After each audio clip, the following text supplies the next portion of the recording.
What if the most dangerous knowledge in history wasn't hidden, but written down? In the shadows of medieval Europe, long before modern science tried to explain the unknown, there existed a system, not of superstition, but of control. A catalog of entities, 72 names, each one recorded, ranked, described, and, according to legend, bound. These were not just demons in the way we imagine them today. They were teachers, guides, tricksters, forces of knowledge and chaos. Some could reveal the future. Others could uncover hidden treasures buried beneath the earth. Some could influence love, power, and even the human mind itself. And all of them were said to obey one man, a king, a figure whose name echoes through religion, myth, and occult tradition, Solomon. But this wasn't a story of good versus evil, because in the world of the Ars Goetia, nothing is that simple. The beings described in this ancient text were not purely monstrous, nor entirely malevolent. Instead, they existed in a strange middle ground, entities with skills, personalities, and purposes, each one tied to a specific domain of knowledge. They were organized like a kingdom: kings, dukes, princes, presidents, an entire infernal hierarchy mirroring our own. And at the center of it all was a book, a grimoire compiled in the 17th century, but rooted in far older traditions. A book that didn't just describe these entities, but claimed to explain how to summon them, how to speak to them, how to command them. But there was always a warning, because knowledge, especially this kind of knowledge, comes at a cost. So, who exactly are these 72 demons? What did people believe they could do? And why, centuries later, does their legend still fascinate the modern world? To answer that, we have to go back to where it all began.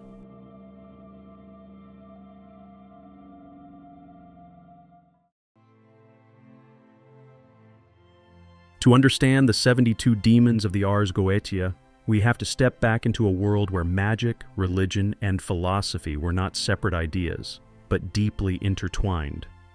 The text that introduces these entities is known as the Lesser Key of Solomon, a famous grimoire compiled in the mid-17th century.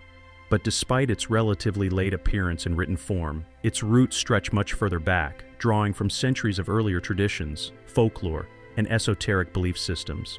At its core, the grimoire is attributed to one figure, King Solomon, a ruler described in biblical tradition as exceptionally wise, a man said to possess knowledge granted directly by the divine. But beyond his wisdom, later legends began to paint a different picture. One where Solomon didn't just understand the world.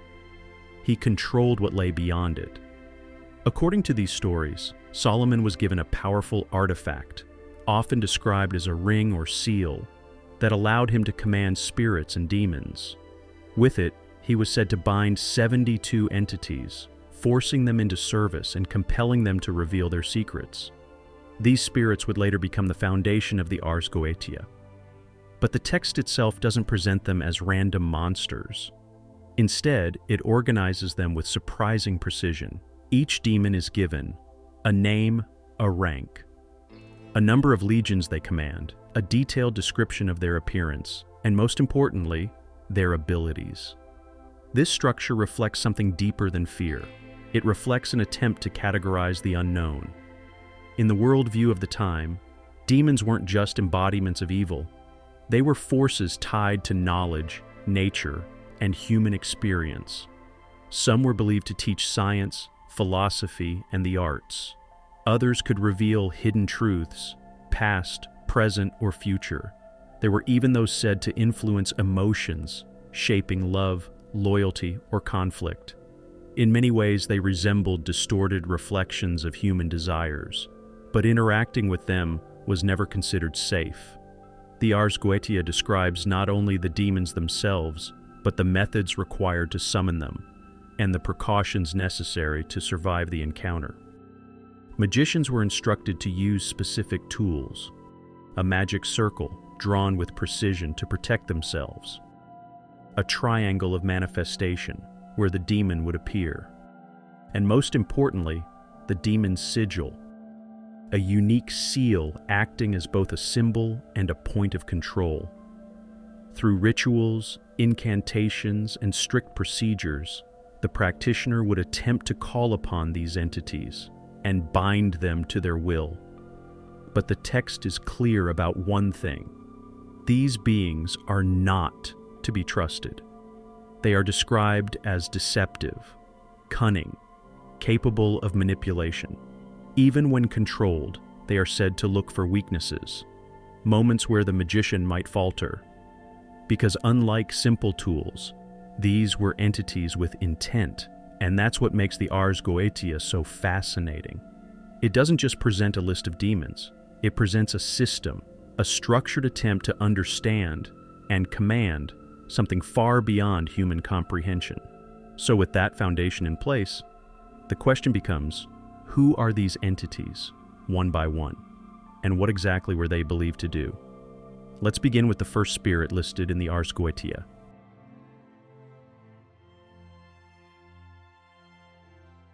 The Ars Goetia begins its list with a figure of authority. The first spirit is a king, King Baal. He is said to rule over 66 legions of demons and appears in a form that is anything but ordinary. 3 heads, each representing a different creature: a cat, a toad, and a man. To those who summon him, Baal grants a single, powerful ability: invisibility. Already, a pattern begins to emerge. These entities are not random horrors. They each possess a specific function. The second spirit, Agares, holds the title of Duke. He is described as an old man riding a crocodile carrying a hawk on his fist. His abilities are unusual, even by these standards. He can cause earthquakes, teach languages, return those who have fled, and even grant noble titles. Under his command are 31 legions. Then comes Vasago, a prince, and notably, one of the more good-natured spirits in the text. He governs 26 legions and is known for revealing hidden things and foretelling events, both past and future. By the fourth spirit, Samigina, the pattern deepens. Appearing first as a small horse before transforming into a human form, he teaches the liberal sciences and gives accounts of souls who have died in sin. And then Marbas, the fifth spirit, a president who manifests as a great lion yet can take human shape. His abilities blur the line between creation and destruction. He can heal diseases or cause them, reveal hidden knowledge, and transform humans themselves. This duality is everywhere. The sixth demon, Valifor, tempts people into theft, yet also fosters relationships among thieves. The seventh, Amun, appears as a wolf with a serpent's tail, breathing fire. He reveals truths about the past and future, and can reconcile enemies. And then Barbados, the eighth spirit, offers something almost mystical. He allows the summoner to understand the voices of animals, the sounds of birds, dogs, even flowing water. He can reveal hidden treasures and restore friendships. By now, a structure is undeniable. Each demon is not defined by chaos alone, but by specialization. The ninth spirit, Paimon, is one of the most powerful kings listed. He arrives with ceremony, often depicted riding a camel, preceded by music. His knowledge is vast. He teaches arts, sciences, and secret things, and understands the workings of the world itself. Then comes Bur, the 10th spirit, a teacher of philosophy, logic, and herbal medicine, a healer, with a form as strange as his knowledge, a lion's head surrounded by multiple goat legs, allowing movement in any direction. As the list continues, the roles expand. Some demons specialize in love, like Sitri, who ignites desire between men and women. Others influence war, like Larage, who causes great battles and wounds. Some reveal hidden truths, like Eligos, who uncovers secrets and strategies, and others manipulate the human condition itself. Zehnan can transform substances, turning wine into water or metals into coins. Orobus reveals divine knowledge and protects against deception. Dantalion can influence thoughts, even control the minds of others. By the time the list reaches its final entries, the scope is immense. 72 entities, each with a rank, each with a purpose, each commanding legions, sometimes dozens, sometimes hundreds. And yet, despite their differences, they all share one defining trait. They can be summoned, they can be spoken to, and according to the text, they can be controlled. But control is never absolute, because throughout the Ars Goetia, there is a recurring warning. These spirits deceive, they test, they manipulate, and if the one who calls them is not careful, the balance of power can shift. What begins as a search for knowledge, it can quickly become something else entirely, because behind every ability, whether it's love, wisdom, or power, there is always a question: who is truly in control? To understand why these beliefs existed and why they were taken so seriously, we have to look at the texts themselves, the grimoires that preserved this knowledge, and the world that created them.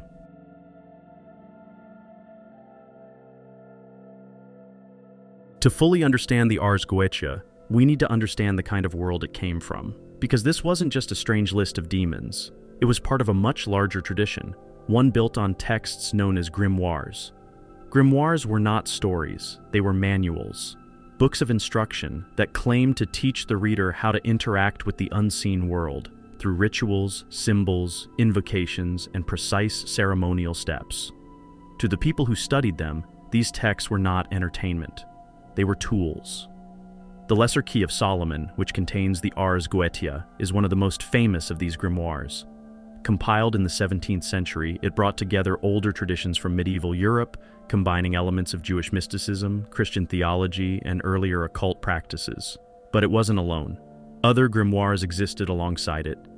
Texts like the Key of Solomon, the Book of Abramelin, and the Grand Grimoire, each one offering its own system for contacting spirits, gaining knowledge, or acquiring power.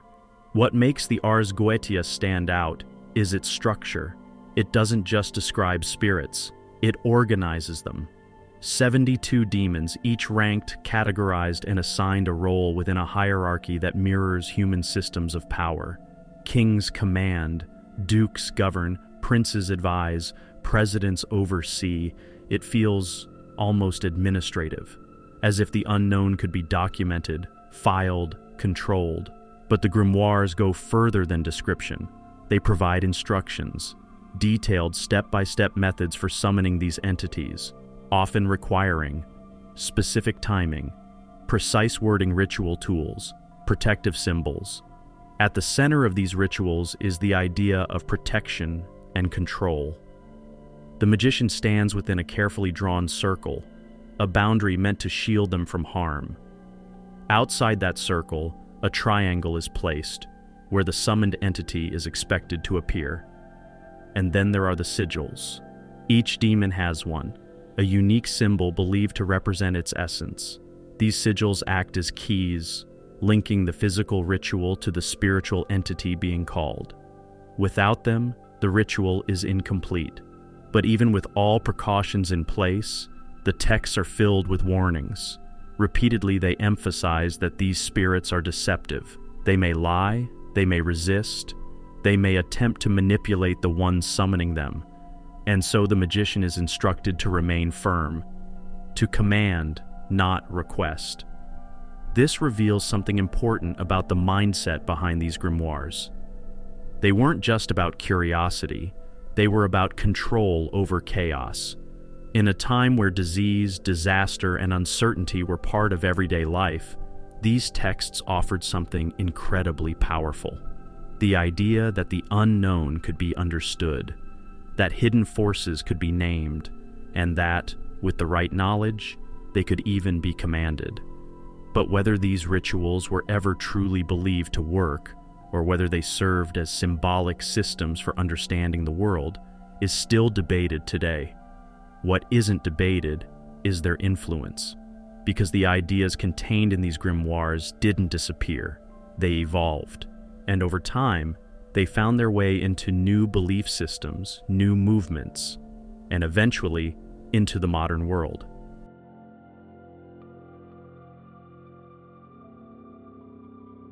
For those who studied texts like the Ars Goetia, this wasn't mythology, it was practice, Across different periods in history, there were individuals, often referred to as magicians, occultists, or scholars, who believed these rituals could produce real results. Not in the dramatic, cinematic way we imagine today, but in subtle, controlled interactions with unseen forces. To them, demons were not simply evil beings. They were intelligences, entities that existed outside the physical world, each with access to knowledge that humans did not possess. Knowledge of nature, of hidden systems, of time itself. And through ritual, that knowledge could be accessed. But this belief system came with strict rules. The magician was never supposed to submit. They were meant to command. This is why so much emphasis was placed on circles of protection, divine names and invocations, structured rituals with no deviation. Because the relationship was not equal, it was adversarial. The demon would resist, the magician would assert authority, and the outcome depended entirely on who held control. Some believed these entities were literal, others interpreted them differently. In more philosophical traditions, the 72 demons were seen not as external beings, but as representations of internal forces, human impulses, desires, fears, ambitions. In this view, summoning a demon wasn't about calling something from the outside. It was about confronting something within. For example, a demon associated with love could represent obsession or desire. One tied to knowledge might reflect curiosity or the danger of it. Those linked to war could symbolize conflict, both external and internal. This interpretation transforms the Ars Goetia into something much deeper, not a guide to summoning entities, but a symbolic map of the human condition. Still, not all traditions were symbolic. Some occult practitioners took the text very literally, attempting to recreate the rituals as written, following every instruction, using reconstructed sigils and ceremonial tools. Even today, there are groups and individuals who continue these practices. But regardless of belief, literal or symbolic, one idea remains consistent across all interpretations. These forces require respect. Because whether they are seen as external entities or internal archetypes, they represent aspects of power that are not easily controlled. And that's what makes them so compelling. They sit at the boundary between knowledge and danger, between curiosity and consequence. And as history moves forward, that boundary doesn't disappear. It simply changes form. Because in the modern world, these ancient demons haven't been forgotten. They've been reimagined. Centuries have passed since the Ars Goetia was first compiled. Science has advanced. Technology has transformed the way we understand reality. And yet, the fascination with the 72 demons has never truly gone away. In fact, it may be stronger than ever. Today, these entities appear far beyond the pages of old grimoires. They exist in films and television, video games, books and online communities, art, music, and digital culture. Their names, once confined to obscure manuscripts, are now recognized across the world. But their meaning has shifted. For some, they are aesthetic, symbols of mystery, rebellion, or the unknown. For others, they remain deeply spiritual, part of modern occult practices, where individuals continue to study and in some cases attempt to work with these entities using updated interpretations of ancient rituals. There are also scholars, historians, and researchers who approach the Ars Goetia from an academic perspective, studying it as a cultural artifact. To them, the demons are not beings to be summoned, but reflections of the past, windows into how people once understood power, morality, and the unseen forces of the world. And then there's popular curiosity, the kind that brings millions of viewers to videos, discussions, and breakdowns, all asking the same questions. Are these entities real? Were they ever? Or are they something else entirely? Because even in a modern, rational world, the idea of hidden knowledge still holds power.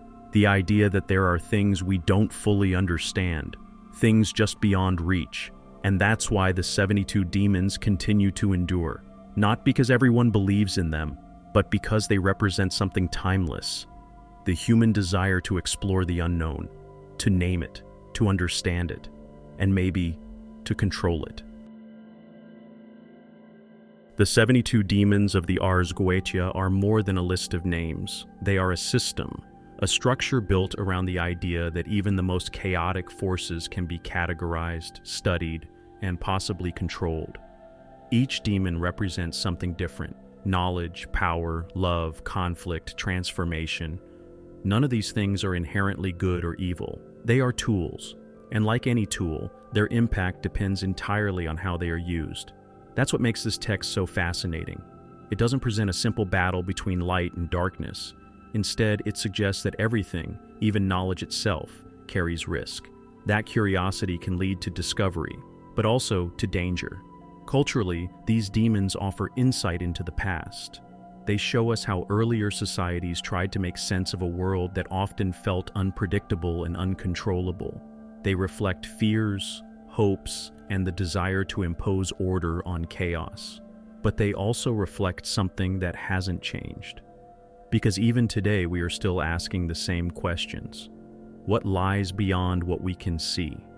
How much of the world is truly understood? And what happens when we try to go further? Whether viewed as mythology, symbolism, or something more. The 72 demons endure, not just as figures of the occult, but as reminders that the unknown has always been part of the human experience, and perhaps it always will be. If you enjoy exploring the darker side of folklore and forgotten mythology, please subscribe to the channel for more stories like this.